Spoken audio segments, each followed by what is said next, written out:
আমাদের রিজিকে যা আছে, আমাদের ভাগ্যে যেটা আছে, আমাদের হক যেটা আছে, সেটা মৃত্যুর একদিন আগে হলেও সেটা তুমি পাবা। রিজিকে যেটা নাই সেটাকে তুমি কখনো পাবা না। তুমি বহু চেষ্টা করতে পারো, তুমি চেষ্টা করতে করতে সবকিছু উদ্ধার করে ফেলতে পারো, আর তোমার রিজিকে নাই, তুমি কখনো পাবা না। কিন্তু যে নিজে চেষ্টা করে না, শুধু মুনাজাত করে, তার দোয়া কখনোই কবুল হবে না।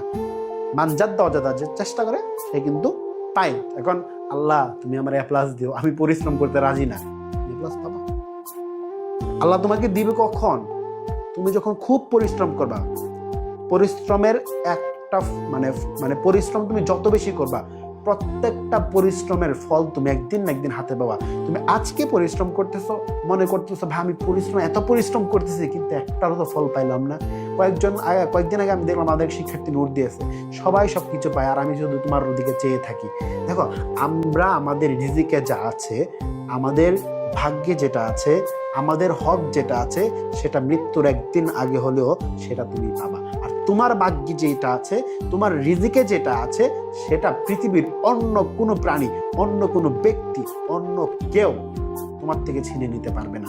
এই জিনিসটা সবসময় মাথায় রাখবা।